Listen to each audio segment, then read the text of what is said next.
Hello, everyone. Thanks for joining the webinar. And I'm Yingjun Wu. I'm the founder of RisingWave's Labs. Today, I will talk about how to build a live dashboard with real-time materialized views. So actually, before starting the talk, well, I can share with you what is the live dashboard, right? So we actually have in today's talk we will actually try to build this for this dashboard. This is essentially a real-time dashboard, right? Or essentially it's a live dashboard, which means that it actually ingests the data, directly ingests the data from the probably there's something, yeah. Okay, hold a sec. Well, let me turn off because I haven't started running my program. Yeah, so that's why there's no data at all. Okay, but anyways, yeah. So what we'll do today is that we will try to build a real-time dashboard that will continuously ingest the real-time data from the stock market to platform called Alpaca, and show how it can generate, how we can generate the real-time data insights from the real-time insights from the dashboard. Okay. Yeah, let me try to switch to a slide deck.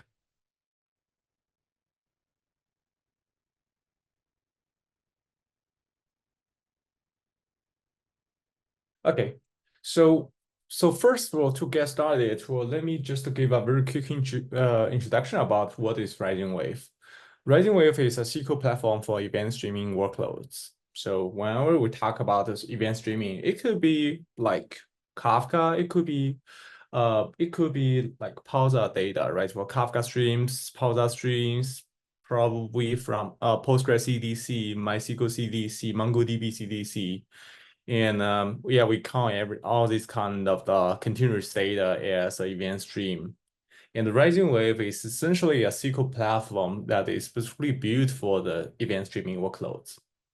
And RisingWave is an open source project, which is open source under Apache 2.0 license. And it has already been adopted by over 1,000 companies, from startups to Fortune 500. And we have customers from different sectors, like financial service, entertainment, energy, manufacturing, market tech, or e-commerce, and many others. So about why RisingWave? I mean, there are a bunch of systems in the market to help people to build to gain real-time insights from the streaming data, right? There are probably like Flink, probably like KSQLDB, probably Spark Streaming, or probably some other systems. But why RisingWave for the event streaming workloads? Well, there are several key reasons. Well, I just listed the top three. The first one is Postgres compatible because, well, everyone knows how to use Postgres, and everyone just love Postgres. As you can see in this market, well, today actually more than 50% of the new databases were actually Postgres. And so yeah, we are Postgres compatible. RisingWave is Postgres compatible, which means that as long as you know how to use Postgres, we essentially know how to use RisingWave to do the stream processing. And okay, and the second reason is about performance. RisingWave is featured in can process streaming data very fast, and it's not it can be very fast and not just by doing some filtering doing some filtering, projection, all these kind of stateless operators. It's super fast in handling complex queries such as joins, such as aggregations, time window functions, and many others. And because of its architecture, it also supports speedy bootstrapping, dynamic scaling, and instant failover, and many other features. And regarding feature sets for RisingWave is definitely fully flexible streaming SQL. And it also supports schema evolution, time travel queries, and UDF.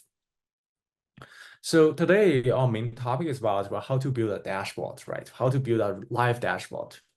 But well, if you check, well, okay, every single database, so they will claim that, okay, I can build a dashboard on top of my database, right? So look, you can build a dashboard using Hadoop. You can build a dashboard using Spark. You can build a dashboard using Redshift. And you can definitely build a dashboard using RisingWave. So what's the difference among these? Well, what's the difference among all these different systems, right? Well, I think the main difference is that the same thing here is that they can all of them can help people to gain real time to gain insights from data, right? But the different part is that the latency or the freshness is essentially the freshness. Think about the freshness. So for Hadoop, well, Spark, well, I mean, they can process across a large amount of data, right? Well, if you can if you store your data in, let's say, in S3 or probably in your data warehouses, well, probably your data lakes, you can probably use Hadoop or Spark to process the petabyte of data, right? And they can generate reports in days, right? Probably in 7 days or probably in 3 days. That's what they can do. So basically, let's say that if I want to run a Hadoop job on my data, then probably 3 days later, I can get a result. And typically, I will not use Hadoop to do something like, okay, calculate through the last minute for data, right? It will not. We will not use the Hadoop to do that. Well, typically, we will just use Hadoop to probably generate a financial report over the last month. That's what we do. Okay, and nowadays we also have Redshift, Snowflake, ClickHouse, and many other systems. And all these systems claim that, okay, we can build a dashboard, right, on top of the your stored data, right? In Redshift, you can have materialized views, and Snowflake, where it has dynamic tables, and for ClickHouse, it also have materialized views, and you can always build a dashboard on top of these systems. But the problem here is that, it's not probably actually not a problem at all. But their freshness is focused on, let's say, millisecond or probably 10 minutes, probably 30 minutes, or probably if the query is simple enough, then probably 30 seconds. Yeah, it's great. And you can definitely build a real-time dashboard on top of this, but on top of all these platforms. But the RisingWave's focus is quite different. It will not just it doesn't really just focus on building a dashboard with a millisecond latency or with millisecond freshness. It focuses on building the dashboard that can provide second level of freshness or even millisecond level freshness. And then people may wonder who needs that, right? Well, who cares about the freshness and who cares about the latency?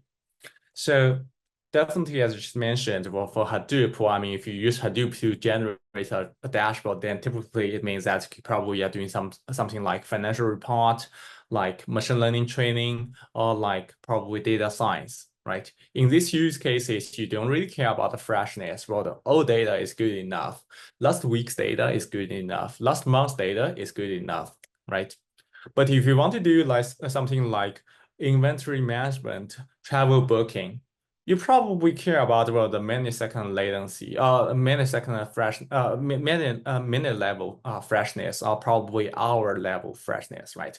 Let's say that if I want to book a flight from San Francisco to New York, then probably the freshness could be hours, right? Well, it's good enough, right? Well, I don't really think that's what the price price will change a lot over the last 1 hour, right? Well, it normally didn't really happen, right? But if you want to do something like real-time bidding in the ad tech domain, or probably if you want to monitor the stock, right? Or probably if you want to monitor the network, doing fraud detections, doing IoT monitoring, you probably care more about the freshness. You probably really want to see what has happened over the last second, or probably what has happened over the last probably 10 seconds, right? That's what people care about. So RisingWave is perfectly built for this kind of use cases, and it always try to provide the most fresh, the best data with the most fresh, with the lowest freshness. So one thing I would like to mention is that freshness doesn't really mean latency. Freshness is kind of like different from latency.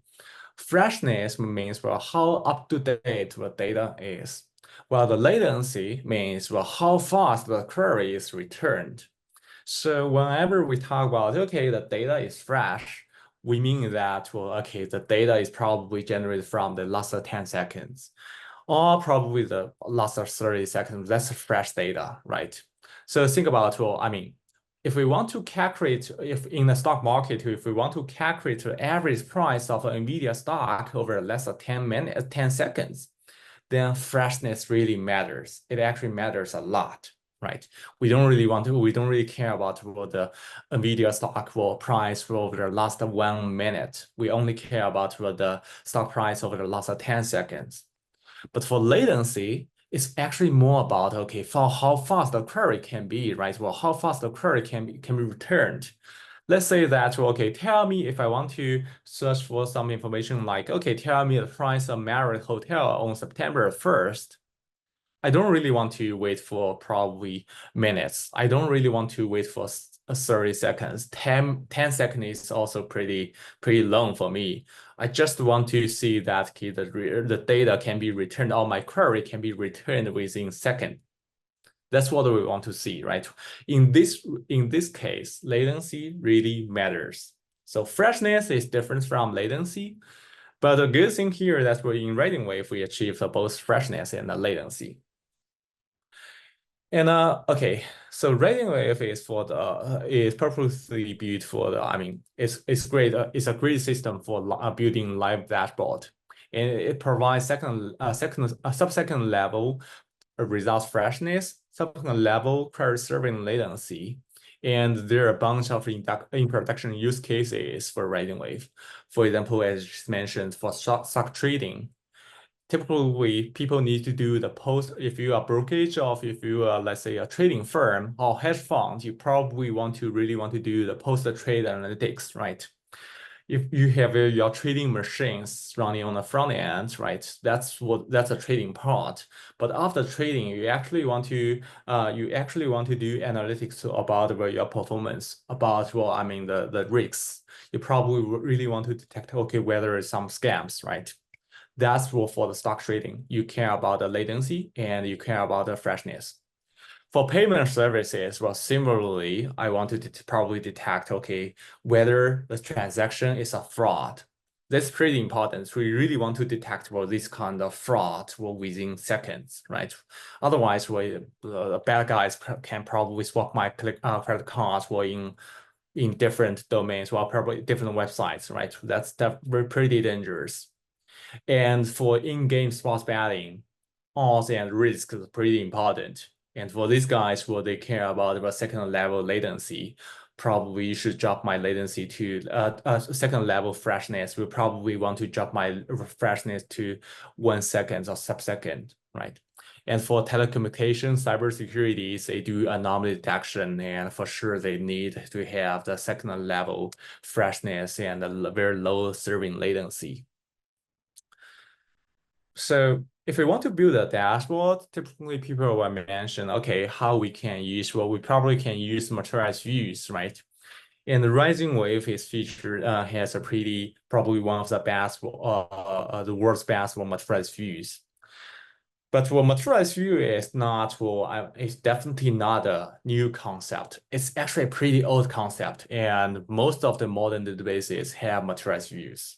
For example, Postgres have Materialized views. Snowflake have Materialized views, but they also have the dynamic table, right? Well, I mean, for Databricks, where they have the Delta Live table. For ClickHouse, where they have the Materialized views.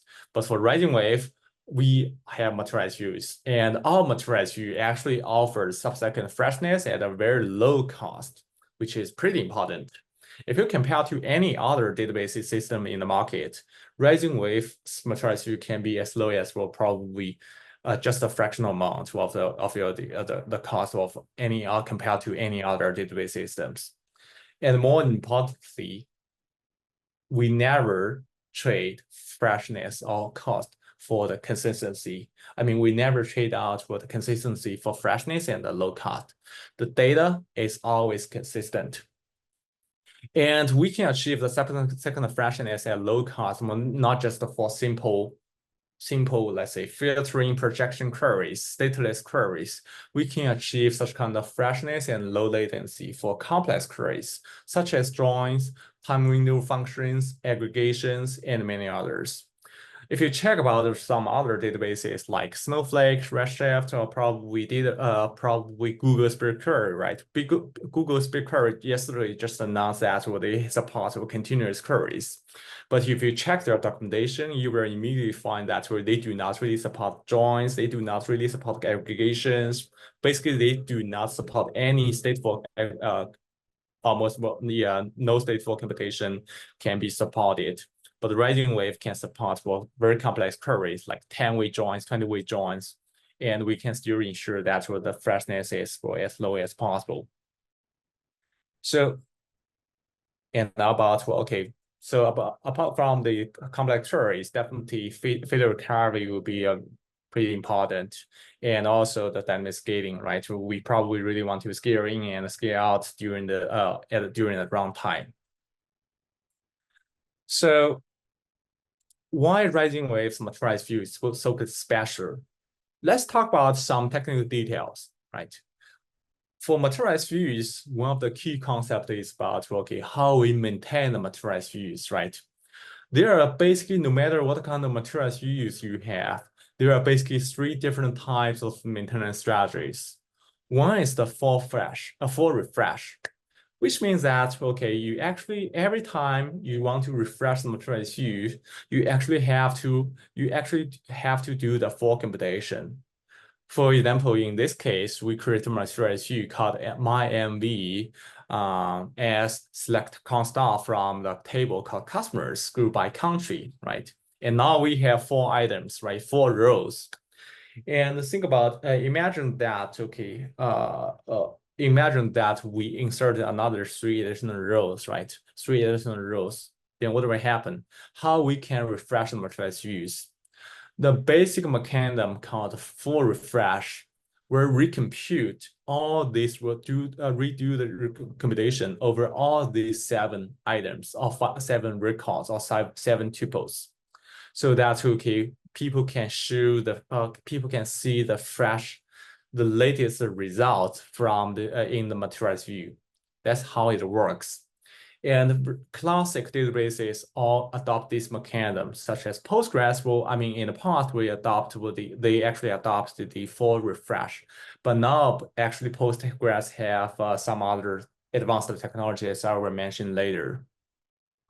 But yeah, just to give you some insights. What that is, conventional database systems all support the full refresh in order to refresh the Materialized views results.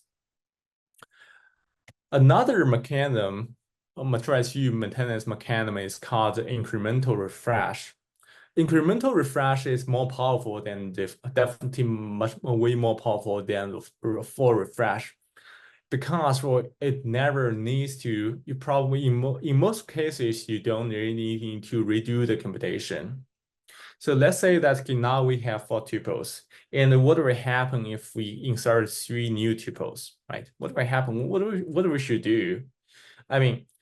What people will do that if we have the incremental refresh of the Materialized views, then what we only need to do is that we only need to detect these three newly inserted tuples, and then do the computation over these 3 newly inserted tuples, and then apply the delta into the previous results.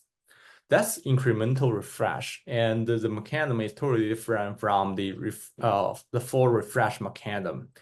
And so if we adopt this mechanism, then we can definitely ensure that the result can be more fresh, right? And the latency can be lower. And a more advanced mechanism called event-driven refresh, which is adopted by RisingWave, it's also quite it's different from incremental Materialized views. It's actually a more advanced technology. So event-driven refresh means that every time if you have a new tuple comes in, you actually start trigger the recommendation. You actually trigger the refresh, right? So let's say that we have 4 items, right? 4 rows in the table, and now we insert a new tuple called, with ID 106, name Stephen, and country UK. The only thing we need to do, once we get this new tuple, we will actually trigger the recomputation and refresh the materialized views, so that people can always see the latest result from the inside the materialized view. And now let's say that we insert another tuple. Similarly, we will do the same thing. We will refresh the materialized view at the runtime. Okay, that's event-driven refresh. So using this mechanism, RisingWave can always guarantee that your materialized view is up to date and you never see any stale result. And in reality, in production use cases, we see people that can achieve second level or sub-second level freshness, as low as probably 10 millisecond freshness using RisingWave from the materialized views. And it's good enough for most of the use cases If you want to achieve probably microsecond level freshness, probably in the trading or probably in cybersecurity or some other domains, then probably you'd better to build your own system. But in most cases, RisingWave materialized views is good enough for handling any kind of very strict requirement, even if you want to process very complex queries. Okay, so it's I just mentioned, RisingWave is very good at processing complex queries, and at the same time, it can achieve further. Okay, there's one question. How does RisingWave maintain the freshness of data in materialized views, especially high-frequency trading scenario where data changes rapidly? Okay, so for high-frequency trading scenario, I have to say that if you really care about high-frequency trading and the freshness, let's say if you want to achieve microsecond level or nanosecond level, then probably RisingWave is not the right answer. The only way I'm aware of is that we have to build your own system, right? So that's the only way you can do to achieve microsecond or nanosecond latency. You probably need to buy a rack in Wall Street to guarantee that you can avoid the network traffic, right? Or you can avoid the network latency. So that's typically what a hedge fund does. But for RisingWave, we can always maintain a guarantee that the data freshness is as low as possible. And we actually adopt a mechanism called the epoch, which is tunable. And you can tune it to, let's say, 10 millisecond or probably even 5 millisecond or probably 1 millisecond. You're good enough. And using this mechanism, we can ensure that the materialized view is always refreshed within this time window. Yeah. So yeah. But RisingWave is very good for doing, let's say, the millisecond level trading. Yeah, I think that's good enough. Yeah. Okay. So yeah. So back to the materialized views. Let's talk about the system architecture. RisingWave, as I just mentioned, RisingWave can handle complex queries and it can achieve fault tolerance for instant failure recovery, as well as instant dynamic scaling. How do we do that? It's definitely the main reason that we achieve this by implementing architecture called the decoupled computing and storage architecture. So in stream processing or in materialized view under the hood, it actually is basically a stream processing technology, right? We adopt a stream processing technology. And let's say one important concept in this technology is that we actually need to maintain the computation states. Think about, if we want to do incremental materialized views, right, for incremental computation, what do? We actually need to maintain a result for these 4 tuples, right? So that, every time a new tuple comes in, we can update the result, intermediate result, right? And intermediate result in this case, is essentially called a so-called state, right? It's essentially called an internal state. And how to maintain this state is pretty important in materialized use or in stream processing.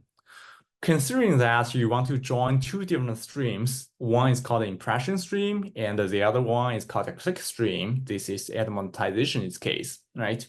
You actually need to maintain two hash tables for each stream, right? So so actually one hash table for each stream. So for the impression stream, you actually need to maintain a hash table. And for click stream, you also need to maintain another hash table. So that once we have a tuple comes in from the impression stream, we will check, okay, whether it's a match in the hash table for the click stream. If there's a match, we need to update the materialized view, right? If there's no match, then probably we need, we don't need to do anything. That's how it works. And okay.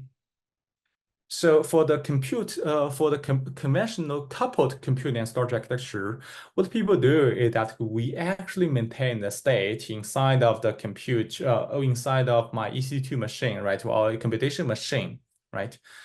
And this mechanism is great. Well, it's great enough. It's great in many cases. But the problem here is that, well, if the state becomes bigger, let's say that well, if you have a very complex queries, for let's say joining 10 different data streams, then essentially we will come from a problem that where the state size grows too big, right? Once the state size grows too big, bigger than your machine's memory or machine's disk, then the system will crash. That's what will happen, right? But for RisingWave, we don't. But nobody really want to see that, okay, my dashboard just crashed, right? Nobody want to see that. So how RisingWave solves the problem? We actually decouple the computer and storage, and we maintain the state in the remote storage, which is S3 in AWS. Or if you use GCP, then it's Google's cloud storage. So basically, we maintain the state in the remote storage so that as long as, so you can imagine that S3 is limited, there's no limit in S3's volumes, right? So we do not really need to care about how big your state is. You can write any complex queries, right? You can write, let's say, very fancy 10-way join, 20-way joins is good enough. And we always maintain states for you in S3 in remote storage. And we trust AWS, trust the GCP, trust Azure, and make sure that and these cloud services will guarantee that the state will never crash, right? So there's one question. How can we reliably recalculate the materialized use if the source from, for example, Kafka topics doesn't retain full history due to the message volume? Okay, so that's pretty good, interesting question. So yes, well, okay, so the second part is that does RisingWave implement some kind of checkpointing that resolve the issue? Yes. So that's essentially the next slide. So for conventionally, if we use, let's say, a stream processing system, let's say KCGDB, right? What they do is that I'm not sure about whether KCGDB have checkpoints. I probably need to check because I checked the KCGDB probably several years ago. But in many stream processing systems, we actually have a mechanism called checkpointing, which means that periodically we will checkpoint your state into a remote storage so that if the system crashes, we actually can restore the checkpoint from the remote storage, reload the checkpoint from the remote storage, and guarantee that everything is good, right? For RisingWave, it's more advanced. We actually use state as a checkpoint. So as I just mentioned, RisingWave implements the decoupled compute and storage architecture, and the state is essentially persisted in S3. And this state can be viewed as a checkpoint.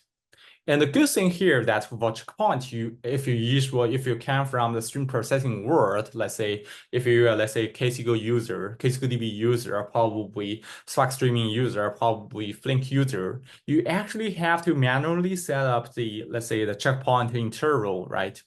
But in RisingWave, you don't need to do that because our state is essentially a checkpoint, and we always recover in seconds. not in, let's say, some random intervals, let's say 10 seconds or probably 1 minute, 20 minutes. No, we don't do that. We always recover in seconds. That's pretty important. Well, that's pretty different things. And back to your the first question about okay, does is the songs what if the songs doesn't really retain full history due to the messaging volume? So look, well, the thing here that's a pretty interesting topic. If you use some conventional stream processing system like let's say KCGDB, you essentially have to guarantee that the upstream service have the full volumes, right? Well, full history, right? But for RisingWave, no, you don't need to do that. Well, because for RisingWave, do the checkpointing, so-called checkpointing within milliseconds. So as long as your upstream service have, let's say, the last millisecond of data, you're good. And essentially, another thing RisingWave is right now doing is that we are actually implementing the read ahead log, so that even if you do not really retain any data in the upstream services, you're good. Well, I mean, we can still persist the data. We can still guarantee that there's no data loss. And there's actually one use case, and I actually will mention later. Okay. So yeah, so about the checkpoint, so yeah, as I just mentioned, RisingWave implements the decoupled computer and storage architecture, which means that the state is essentially persisted, always persisted in S3. So some people were challenged that, okay, S3 is slow, right? Well, S3 is expensive. I mean, not because S3 storage is expensive, but S3 is get and put. The S3 access expensive, right? Many people were talking about that. Yes, I agree. S3 is super. I mean, S3's latency can be super high. It can be as high as probably 100 milliseconds, right? Probably 200 milliseconds. But RisingWave's mechanism is that, well, I mean, we actually do the caching. We actually can cache most of the states in S3's EC2, S3's compute node. So there's one question. In Flink 1.20, they introduced materialized tables in Flink SQL, a new table type that maintains query results with the desired freshness. How does this compare to materialized use in Rising? Okay, so if you check in detail, I mean, they introduced the concept, but unfortunately, this concept is not well implemented. That's the problem. So yeah, I prefer not comment on the other systems in details. But well, if you check their documentation, you will find that it's still more like a concept instead of an implementation. Yeah. Yeah. Okay. So back to the coupled computer storage architecture. So once we have once we persist all the state in S3, we can achieve what we can achieve. Okay. Okay. Hold a sec. Why it doesn't really work? Okay. It can achieve second level superior recovery. Let's say that if you use, let's say, KCGDB, Flink, Spark Streaming, or some other stream processing system, or some other incremental materials view technology. The problem here is that once the node failed, you actually need to have to recover from the last checkpoint. And reloading a checkpoint can be very painful, right? Let's say that if you have 1 terabyte of checkpointing, which can be super large, and it's not typical. But I think for gigabyte of checkpoint, I think that's pretty normal, right? And in these cases, you actually have to reload the checkpoint from the persistent storage, and which can probably take minutes, right, or probably even hours. So you actually have to wait. But for RisingWave, the good thing here is that even if any of the nodes fails, you do not really need to recover from the checkpoint, because the state is essentially a checkpoint. And the only thing you need to do is that, okay, create another machine and ask that machine to reload from the state. Right? That's the only thing you have to do. Okay, so there's another question. What upcoming features or improvement we can expect from RisingWave that will further benefit users in financial sectors? Okay, that's pretty interesting question. We actually have, I will discuss that later. Okay, and about what the and okay, that's failure recovery, right? And failure recovery is pretty important, actually pretty important in financial services. We talk to a lot of banks let's say and also the brokerages. Well, they care a lot about the failure recovery. They just cannot tolerate a system to be done, let's say for 30 minutes or even 10 minutes. Well, 10 minutes probably could be too big to could be a disaster for these guys. And they actually really care about the instant failure recovery. Yeah. And for elastic scaling, right? Well, think about, okay, because, well, I mean, the data volumes come from Kafka, from let's say the Postgres CDC can change, right? Can fluctuate, right? How do we handle this kind of fluctuations, right?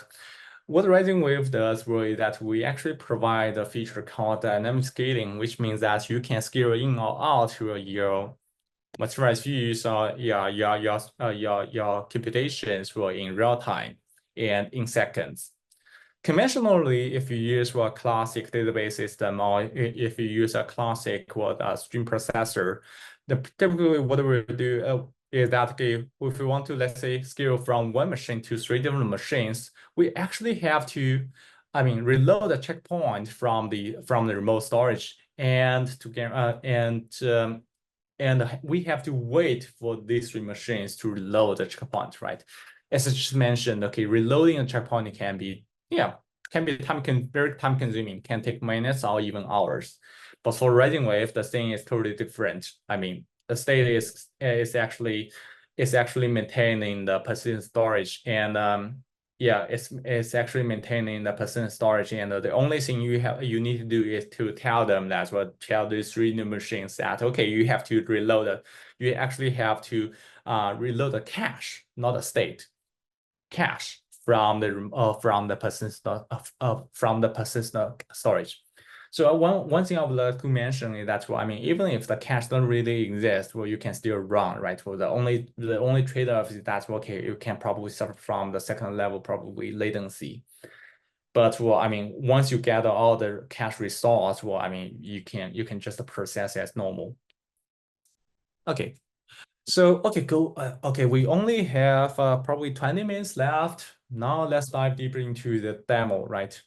So we want to, in this talk, I want to demonstrate how we can extract insights from the livestock market data. Okay, so if you are a US resident, you probably, or even probably outside the US, probably you heard of market data from a platform called the Alpaca. Alpaca actually provides for the 2 different type of services, two different types of data. One is the real-time market data, and the other one is the historical data. And for each of the data, real-time data and historical data, it also provides a trades and bars. Trades is essentially about, okay, the trade point, right? Well, how for every single transaction, what a stock symbol is, right? What the timestamp the trade is completed, and what price, and which exchange the trade is done, right? Or the transaction is done. This kind of data. And the other type of data is called bars. Bars is essentially about, okay, what's a symbol and what a timestamp. And then we have the open, high, low, close, volume, and this kind of like information, right? So in this demo, I want to extract this raw information. I want to extract what this will. I want to extract insights from this this information from the trades and bars and both real-time data and historical data, and to build a real-time dashboard to guide us, okay, whether we should buy or sell a data, right? So, okay. So how do we determine, okay, whether we want to buy or sell a stock, right? We probably really want to know, okay, what's the price trends, what's the market volatility, right? and what's the trading volume dynamics, right? If the volatility is probably pretty high, then definitely the risk is also pretty high, right? And because of the price trends is going up, definitely probably we have the chance to win. And if the price trend is going down, then yeah, we need to think twice, right? That's the insights we want to gain, right?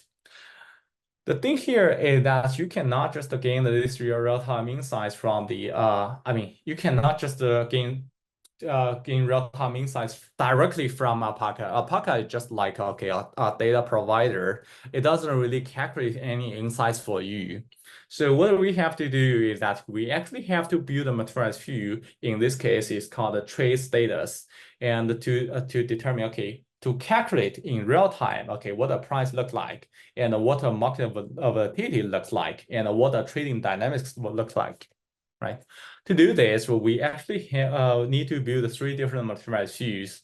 Two is from historical data, and one is from both the historical data and real-time data. So for historical data, as I just mentioned, we actually have the bar data and the so-called the trace data, right? So we actually, in this case, we actually need to calculate, we actually need to build a materials view called the trading bar 1 minute. And this materials view will filter out all the data during, basically to help you to obtain all the data during the trading hours, because there are probably some other, data that probably you don't really care about, right? And the other materials you want to calculate is called the rolling stat bars. Well, this is basically the rolling status of the historical data. And if you're not familiar with this concept, then I can explain later. And I will also open source the code base on GitHub after this webinar. And once we got these two materialized views, we can essentially, these two materialized views are built from the historical data. Then we can directly ingest the data from real-time API and join the real-time data with the historical data, these two materialized views. Basically, this is a three-way join, right? We can do this join to enrich or to calculate, okay, the dynamics were and the volatilities and the price trendings from the price trends were from this historical and real-time data. So in terms of the data infra, what we can do that Alpaca actually provides a data API.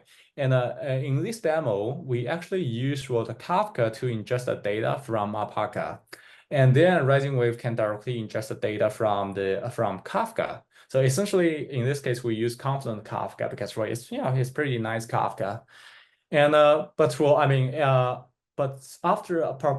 within the next two version, probably in RisingWave 2.0 or probably 2.1, we actually will implement a new mechanism called that allows people to directly ingest the data from API. So that's once we deliver that, you actually don't need to have the Kafka. So I still remember that someone asked, okay, what will happen if the data the messenger queue doesn't really have enough volumes, right? Well, the solution here we provide is that we are actually implementing a red-hat lock, which means that even if your upstream service like Kafka does not really contain the full history, we can persist it for you. Yeah. Okay. Okay, so there are a bunch of other questions. So okay, so there's one question, will materialized view increase the load on my database?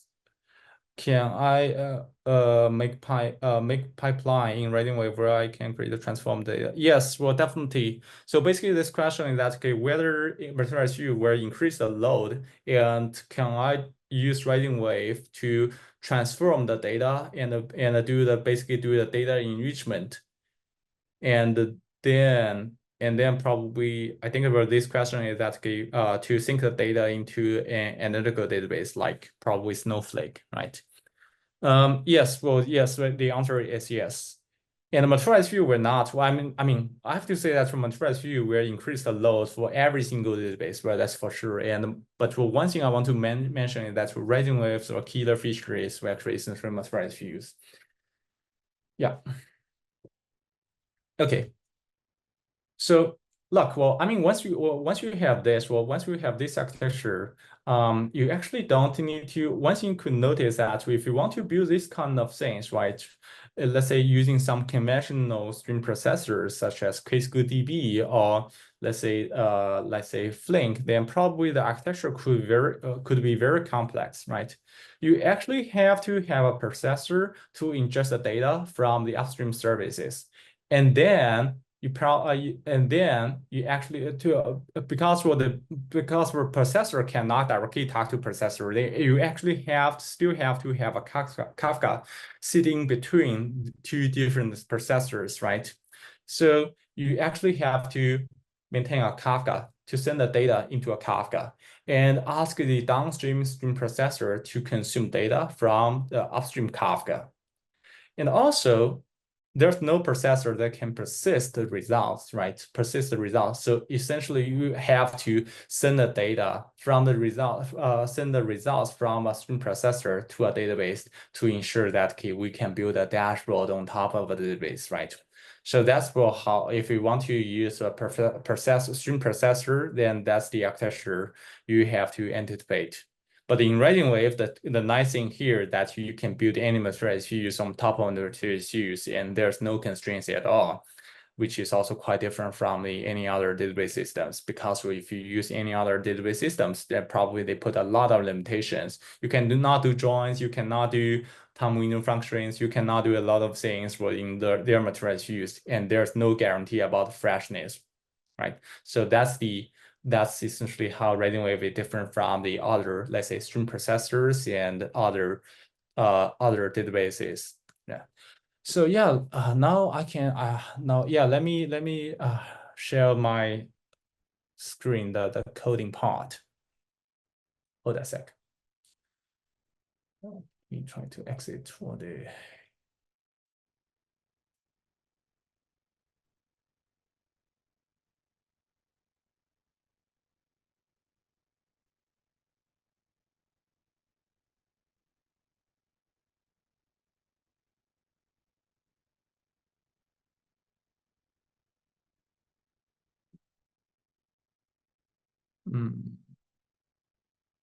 Let me share my screen. Hold a sec.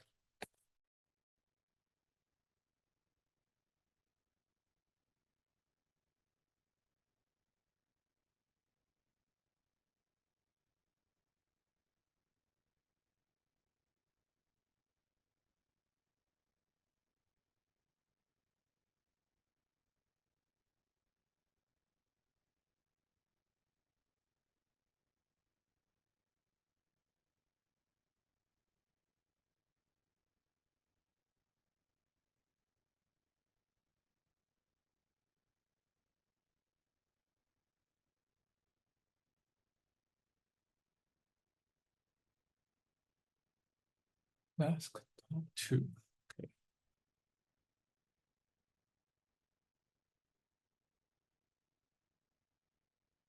Okay.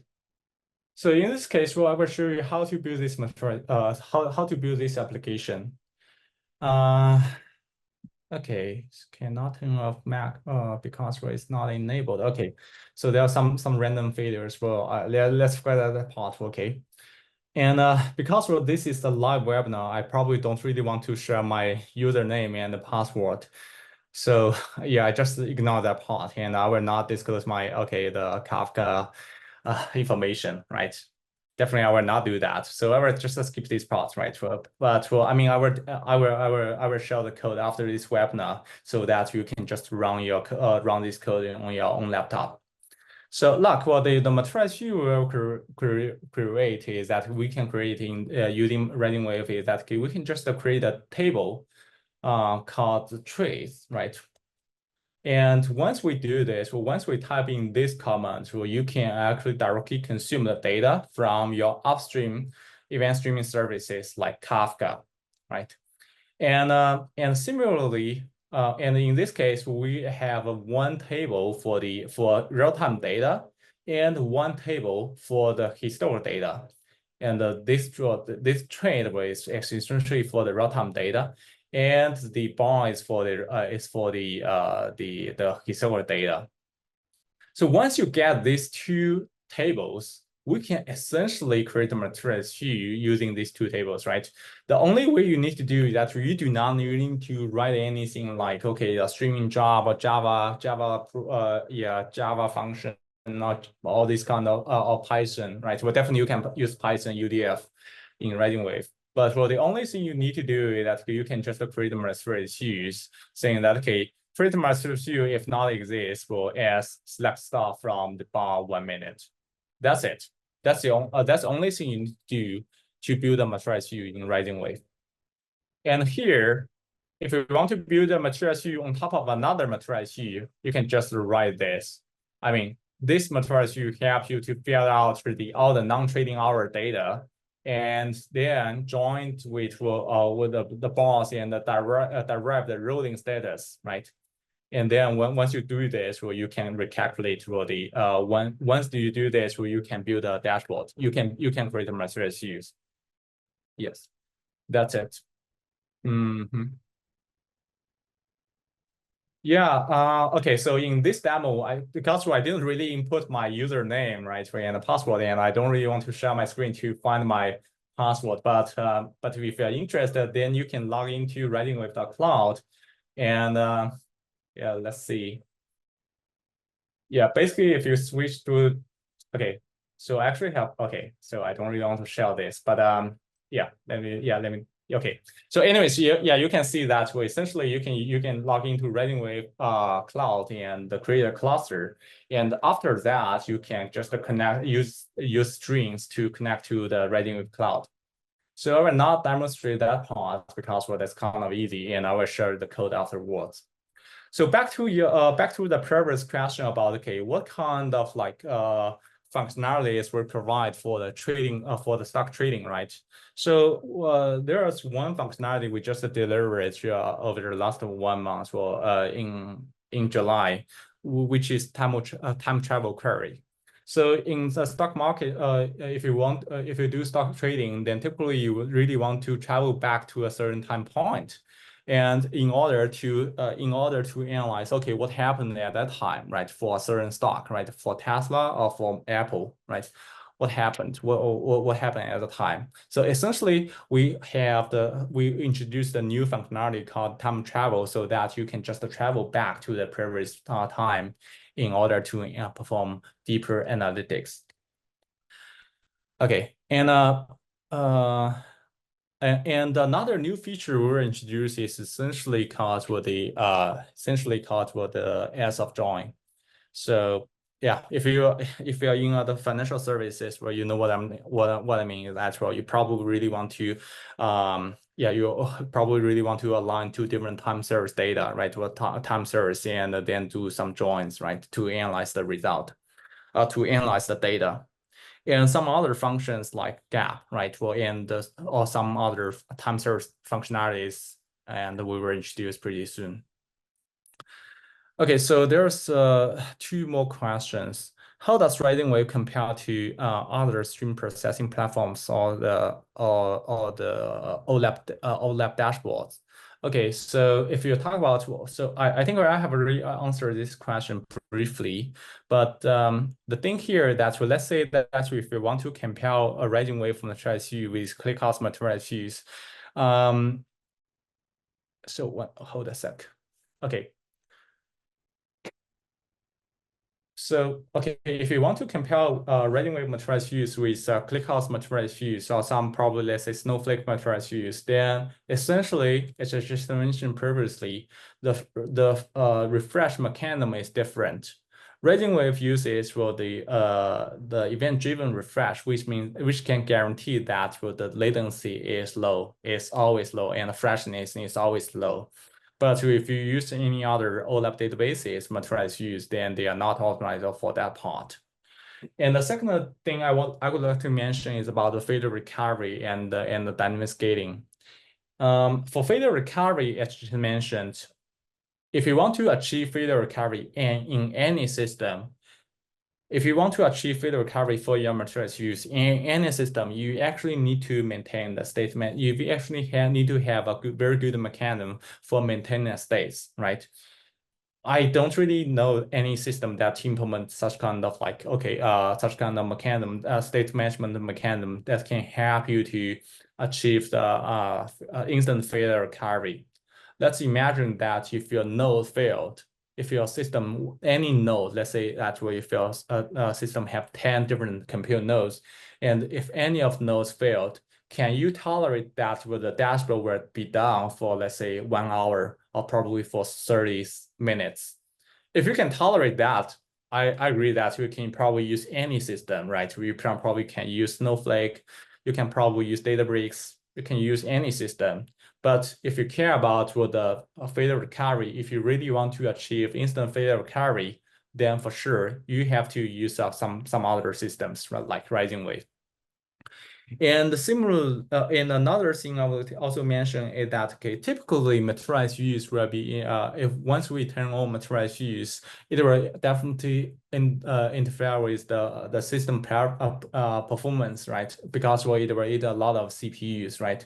So if you want to create a Materialized use using, let's say, inside of Snowflake or inside of, let's say, ClickHouse and inside of Redshift, essentially you'll find that for the other your ad hoc query performance will drop a lot. That's essentially why people want to use some other separated systems to perform continuous queries, right? Because that's that could be very expensive if you use OLAP database system.